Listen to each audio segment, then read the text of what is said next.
The year is 1941, and the skies of Europe are hardening into a lethal, contested territory.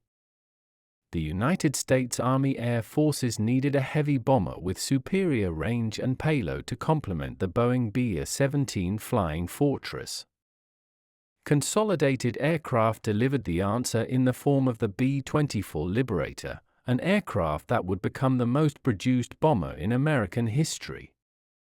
It was a machine born of necessity and industrial might, designed to carry the war deeper into the enemy's heartland. The B-24 boasted a longer range and a greater bomb-carrying capacity than its famous counterpart, the B-17. Its distinctive, high-aspect ratio Davis wing was a marvel of aerodynamic efficiency, granting it excellent cruise performance. This design allowed the bomber to travel vast distances, a critical factor for the long-haul missions across the Atlantic and later in the Pacific theater. Its fuselage, however, was fundamentally different from the B-17, lacking the graceful curves of its sibling. The boxy, slab-sided appearance of the B-24 earned it the famous and slightly unflattering nickname, the Flying Boxcar. This nickname, while practical, hinted at the aircraft's no-frills, utilitarian design philosophy. Production was a colossal effort, with multiple plants, including the vast Willow Run facility managed by Henry Ford, churning out B-24s at an unprecedented rate. The sheer volume of these aircraft would eventually overwhelm the Axis powers, representing the unmatchable industrial power of the United States.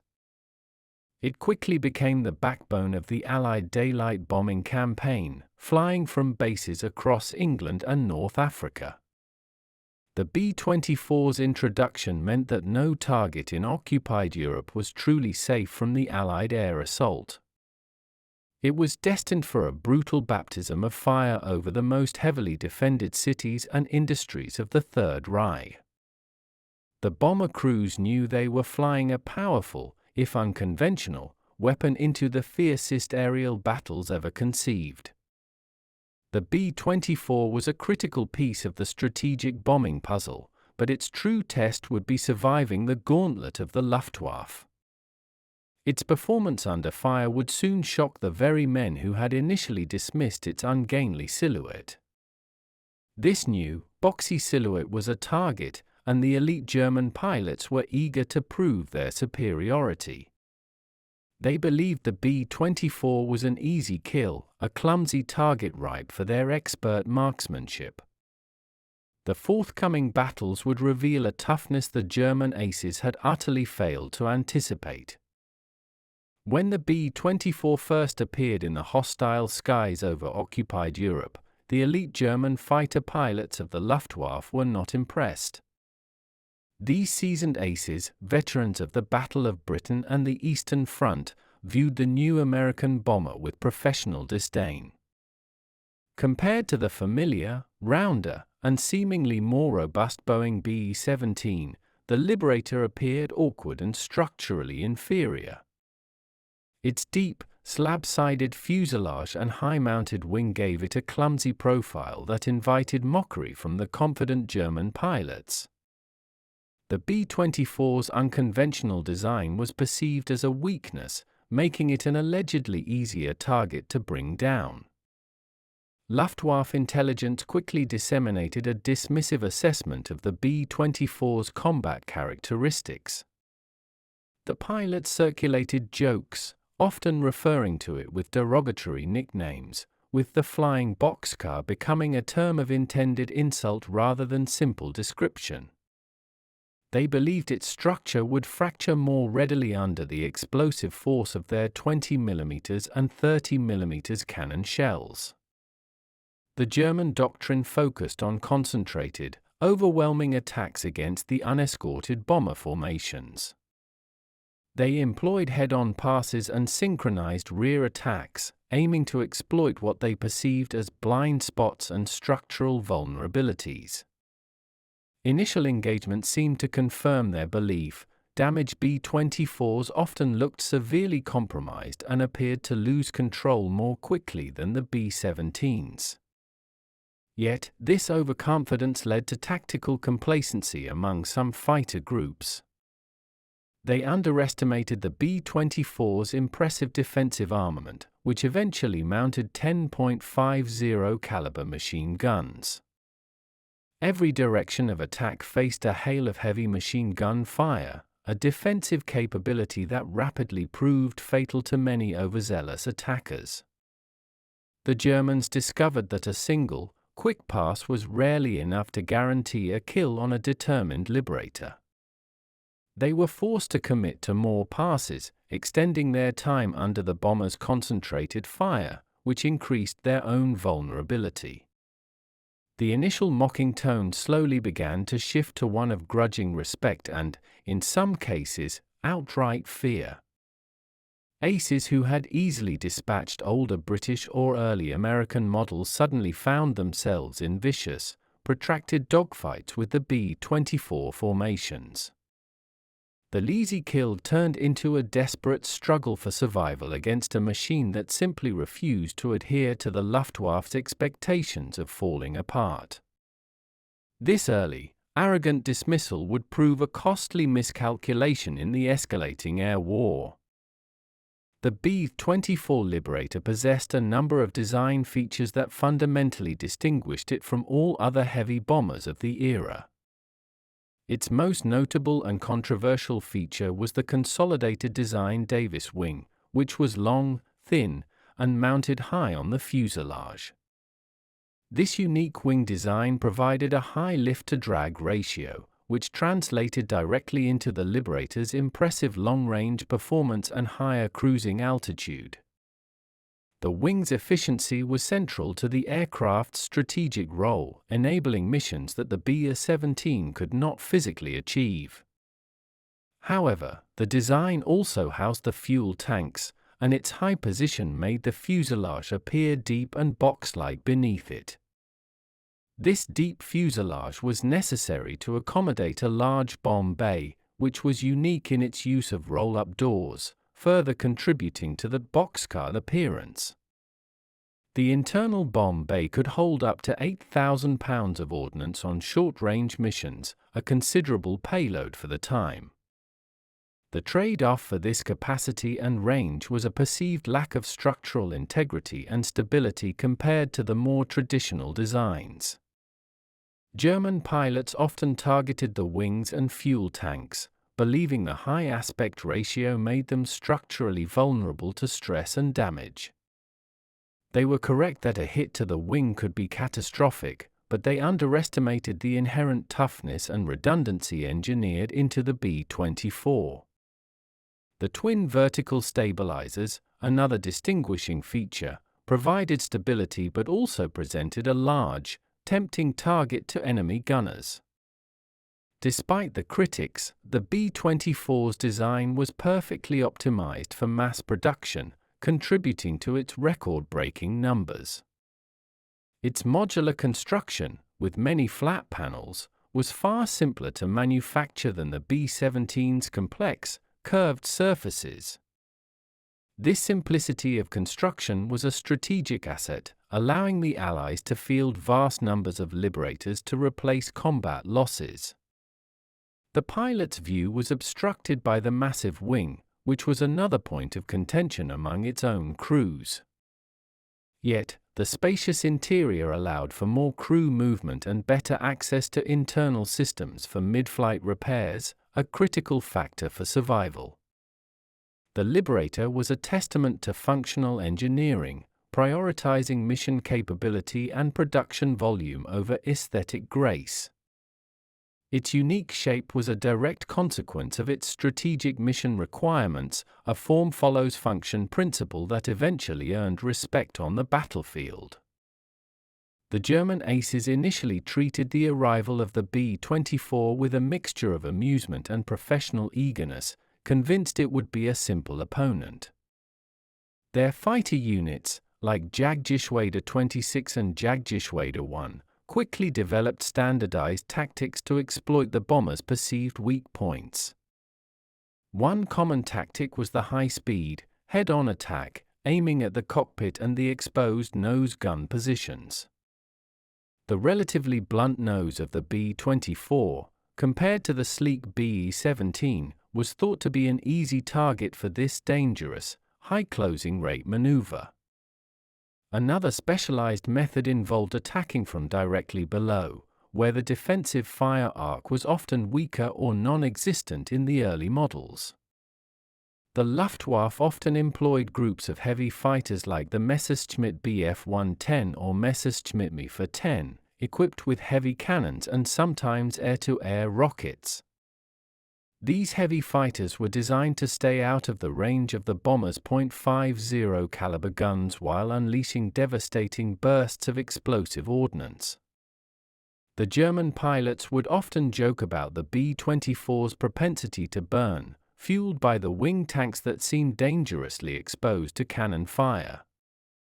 They spread propaganda that depicted the B-24 as a rickety, poorly defended, and inferior machine compared to the stout B-17. One widespread piece of pilot slang was referring to the B-24 as Die Fliegende Kiste, or the flying crate, emphasizing its boxy nature. This mocking attitude was intended to bolster their own morale and to create a psychological edge among the fighter pilots. However, the B-24 crews quickly learned to adapt to these predictable German tactics. The addition of the consolidated electrically powered belly turret, and later the nose turret, eliminated many of the initial blind spots. Crews learned to fly tight formations, ensuring that every angle of attack was covered by overlapping fields of fire from multiple bombers. This box formation created a self-defending unit, a veritable porcupine of lethal machine gun fire that was terrifying for any single-engine fighter to approach. The Luftwaffe's mockery began to fade as their own losses mounted from engaging the increasingly well-defended Liberator formations. The war of attrition soon taught the German aces a harsh lesson: underestimating the opponent is a fatal error in aerial combat. Despite its formidable defensive armament, the B-24 was inherently vulnerable in certain areas, particularly when subjected to close-range, concentrated attacks. The most critical weakness lay in its revolutionary Davis wing, which was deeply integrated into the aircraft's fuel system. Fuel tanks were located within the wing structure, making them highly susceptible to igniting when struck by incendiary or high-explosive rounds.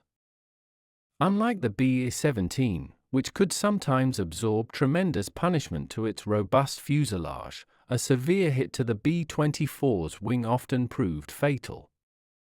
German pilots quickly learned to aim for the inner engine nacelles and the wing root, where the damage could quickly cascade into a fire or structural failure. The bomber's hydraulic and control systems, which ran through the less protected fuselage, were also points of vulnerability. A successful burst of cannon fire could easily sever control cables, leading to immediate difficulties in maintaining formation or even catastrophic loss of control. Furthermore, the B-24's boxy shape, while simple to manufacture, offered less chance for shells to pass clean through the aircraft without striking something vital. The high wing also created a larger frontal area for the fuselage to be targeted in head-on attacks, despite the addition of a nose turret. The Luftwaffe tactics evolved to exploit the vulnerable wing design, focusing on hit-and-run strikes designed to penetrate the wing's leading edge. They employed specialized ammunition, including the notorious Minengeschoss, or mine shell, which carried a larger explosive charge and was devastating against lightly armored aircraft structures. When a B-24 was knocked out of formation, it became especially vulnerable, as the protective, cross-fire support of its companions was lost. A single, isolated Liberator was a priority target for German aces, who would then proceed to pick it apart piece by piece until it succumbed. The crews of the B-24 were acutely aware of their machine's vulnerabilities, which added immense psychological pressure to maintain a tight formation at all costs. Their survival depended entirely on the mutual support and discipline of the 10-man crew and the formation they were flying within. The Germans' initial mockery may have been fueled by a slight structural fragility, but the Liberators' crews compensated with extraordinary courage and tactical execution. The true resilience of the B-24 Liberator was not solely in its metal structure, but in the 10 young men who climbed into its cold fuselage for every mission. The flying Boxcar was a tough ship, but it was the tenacity and dedication of its American and Allied crews that defied the German aces' predictions. These crews, often barely out of their teens, faced a grueling war of attrition, enduring long, cramped, and freezing missions at high altitude. Life inside the unpressurized bomber was a constant battle against the elements, requiring heavy, restrictive flying gear and oxygen masks for hours on end. The average B-24 mission was a 7 to 10 hour ordeal, involving navigating through deadly flak, battling enemy fighters, and managing the complexities of their machine. Each man had a specific, crucial role, from the pilot and co-pilot to the navigator, bombardier, and the 6 machine gunners.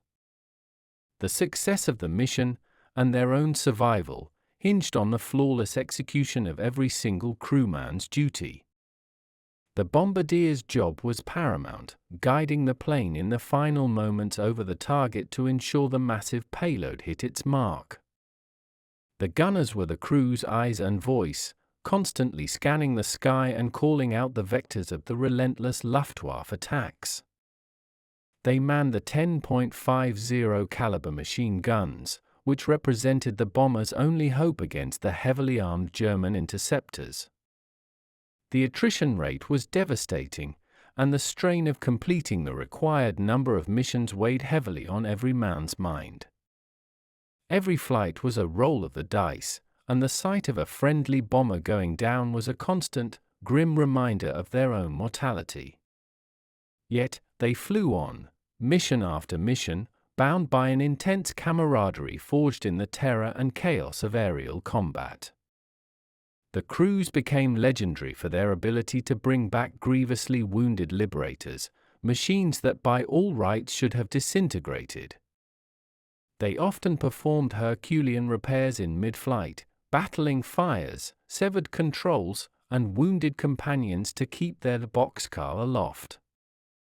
The resilience of the B-24 was, in essence, the reflection of the resilience of the young Americans who flew her into the heart of the enemy. Their collective determination was the intangible armor that turned German mockery into reluctant admiration. The true legendary status of the B-24 was earned not in its design blueprints, but in the countless stories of its improbable survival.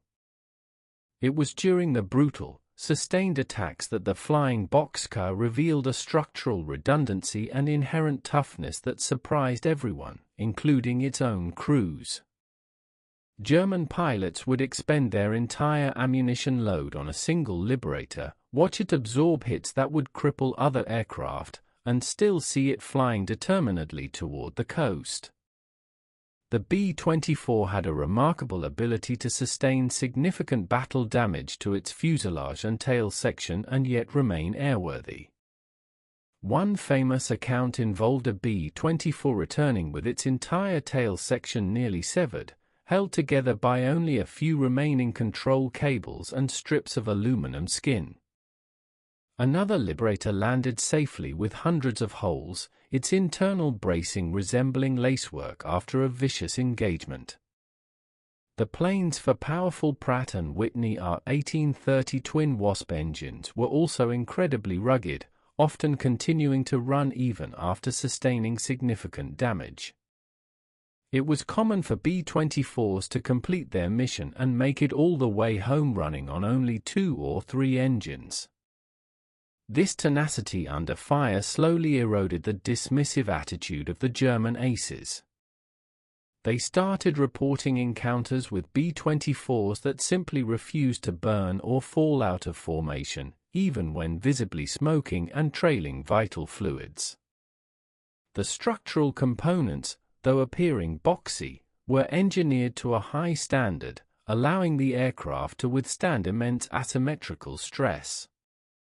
The plane's straight wing provided a measure of stability that helped pilots manage the flight controls even when significant parts of the wing were destroyed.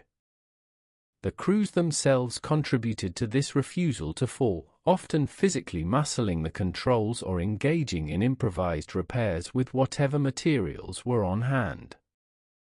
The legend of the B-24 became defined by its ability to take a beating and keep flying, a symbol of American resolve. It was a machine that seemed to possess a will of its own, dragging its wounded body back to base against all odds.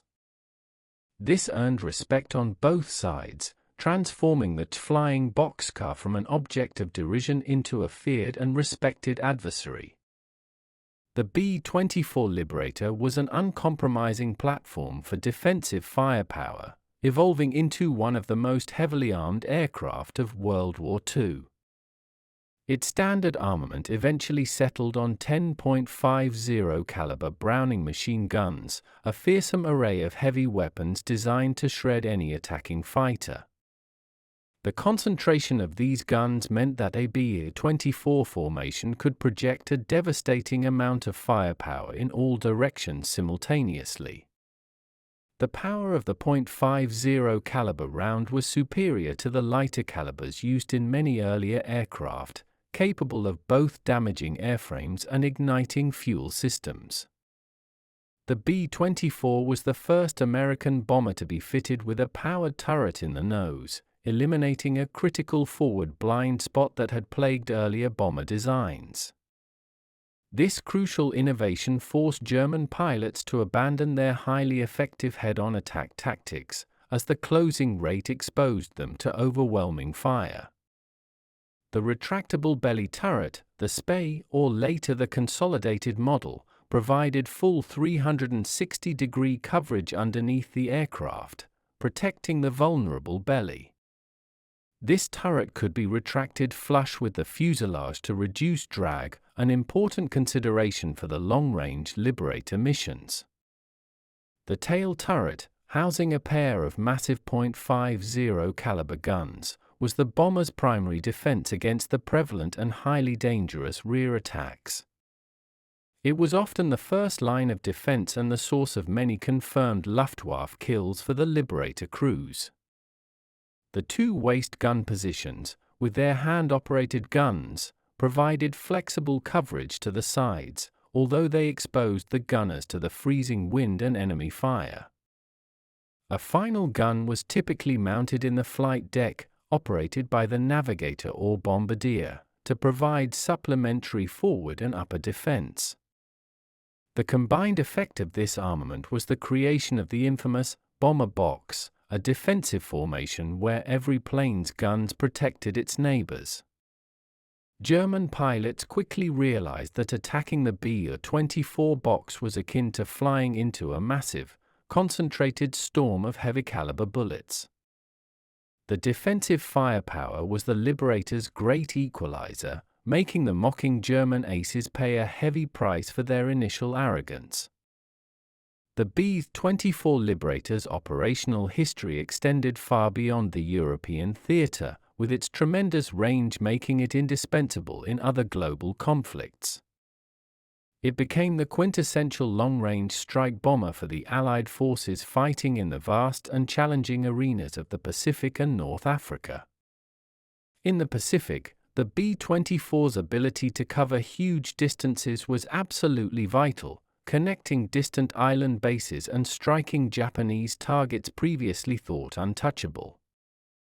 The sheer emptiness of the Pacific Ocean meant that range and reliability were prized above all else, making the Liberator the ideal weapon for the war against Japan. Missions from Australia or New Guinea to targets like Balikpapan or the Philippines were 10 to 15-hour marathons, pushing both the aircraft and its crews to their absolute limits. The tropical humidity and extreme conditions also put incredible strain on the aircraft's engines and electrical systems. In North Africa, the B-24 played a crucial role in disrupting the German supply lines and hitting targets in Italy and the Balkans. The low-level raid on the Ploiesti oil refineries in Romania, known as Operation Tidal Wave, was a particularly costly and legendary mission flown primarily by B-24s. Though the losses were catastrophic, the mission demonstrated the Liberators' capacity for long-range, high-risk, and high-reward strategic strikes. The B-24 also served effectively in anti-submarine warfare, patrolling the Atlantic and using its long range to close the infamous Mid-Atlantic Gap. Fitted with radar and depth charges, Liberators were credited with sinking numerous German U-boats, contributing significantly to the Battle of the Atlantic victory. The aircraft's versatility also allowed it to be converted into a transport, the C-87 Liberator Express, serving a critical logistical role globally. Its robust design and large capacity made it perfect for ferrying high-priority cargo and personnel across continents and battle zones. The B-24 was truly a global workhorse, proving its worth in climates and combat scenarios vastly different from the daylight raids over Germany. Its contribution in theaters often overshadowed by the European air war was absolutely essential to the overall Allied victory.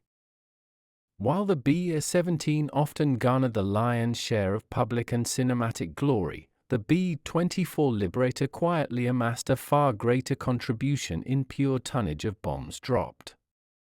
The Liberator was designed with a larger, two-section internal bomb bay that gave it a distinct advantage in payload capacity over its four-engine peer. It could carry a total of up to 8,000 pounds of bombs on shorter missions, a massive quantity of destructive potential. On typical long-range missions deep into Germany, the B-24 could still carry 4,000 pounds, which was still a highly effective payload. This greater carrying capacity meant that for every B-24 that reached the target, the destructive impact on the Axis war machine was significantly greater. The sheer numbers produced also magnified this advantage, as more B-24s were available to distribute their massive cargo across the enemy territory. The Liberator flew a higher percentage of the strategic bombing missions from the Mediterranean and Pacific theaters than the B-17, further increasing its total bomb tonnage. Its role in crippling the German petroleum industry through repeated, heavy strikes was absolutely vital to the final outcome of the war. The B-24 was the blunt instrument of the strategic bombing campaign, a relentless, powerful delivery system for high explosives. It was not a glamorous role, but the cumulative effect of the Liberator's bomb loads was devastating to the Axis industrial and military infrastructure. Factories, rail yards, airfields, and ports were systematically pulverized under the weight of the ordnance dropped by the flying Boxcar. The term workhorse truly defines the B-24's function. It was the reliable, high-capacity, and tirelessly productive machine of the air war. Its contribution is often measured in the sheer volume of destruction it delivered, a testament to its original design goals. The Liberator's legacy is ultimately one of industrial-scale warfare, where mass production met massive payload to achieve strategic superiority. This unsung contribution of tonnage was arguably the most powerful factor in transforming the German aces' mockery into defeat. The prolonged and brutal reality of the air war eventually forced a profound and lasting change in the German aces' perception of the B-24 Liberator. Their initial, arrogant dismissal gave way to a hardened, professional respect born of overwhelming evidence and heavy personal losses. The most skilled Luftwaffe pilots could no longer deny the B-24's ability to absorb incredible punishment and press on with its mission. Stories of single Liberators battling through massive damage, sometimes with multiple crew members wounded, became common knowledge within the German fighter ranks. They learned that the B-24 was not the flimsy target they had hoped for, but a stubborn, resilient machine that fought back fiercely until the very end. The casualty figures from engaging the tightly formed Liberator boxes spoke a cold, undeniable truth that outweighed any initial mockery. The increased use of escort fighters, such as the North American P-51 Mustang, further complicated their job, making concentrated attacks nearly suicidal. German tactics shifted from aggressive, close-range passes to desperate, long-range rocket and cannon attacks designed to keep them out of the .50 caliber fire. The acknowledgement of the B-24's toughness was an unspoken but deeply felt shift in the psychological dynamics of the air battle. Veteran aces began to describe the Liberator not as a flying crate, but as a four-engine fortress or a steel horse, recognizing its ruggedness. This professional respect was a testament to the thousands of B-24 crews who had paid the ultimate price to prove the worth of their aircraft. The Germans recognized that the B-24 was a symbol of the Allied industrial strength they simply could not match. The sheer number of Liberators that kept appearing over their cities, despite their best efforts, was a constant psychological blow. The mocking laughter had faded, replaced by the grim realization that they were fighting a relentless, unyielding enemy. The Liberator had effectively outflown and outfought the mockery of the elite Luftwaffe aces. The consolidated B-24 Liberator concluded the war as one of the most successful and important, yet often undervalued, aircraft in Allied history. Its enduring legacy is built upon its record-breaking production numbers, its global versatility, and its incredible battlefield resilience. The Liberator was the great engine of Allied air power, demonstrating the logistical and industrial might of the Western Allies. It served in more roles and in more theaters of war than any other comparable aircraft of the era, from bomber to patrol plane to cargo hauler. Post-war, the B-24 was rapidly retired from service, overshadowed by the newer, faster jet aircraft that symbolized the future of aviation. Its massive numbers meant that most airframes were scrapped quickly, a sad end for the most produced American bomber ever built. Only a handful of these magnificent machines survive today, meticulously restored and preserved as flying museums. These remaining Liberators stand as tangible links to the courage of their crews and the brutal air war they fought. The nickname Flying Boxcar has been recontextualized over time, evolving from a term of German derision into a badge of honor for its rugged utility. The B-24 represents the American philosophy of war: massive scale, impressive range, and an almost impossible capacity for absorbing and surviving damage. It proved that pure, unyielding toughness and sheer numbers could overcome the initial technical superiority and confidence of an elite enemy. Its story is a crucial chapter in military aviation history, a tale of an ungainly machine that earned its respect one defiant mission at a time. The Liberator ensured that the strategic bombing campaign was successful, bringing the war directly to the German homeland. Its shadow continues to stretch across the history books, a testament to the aircraft that refused to fall when the German aces expected it to. The legacy is one of silent, tenacious, and unrelenting service in every corner of the world conflict.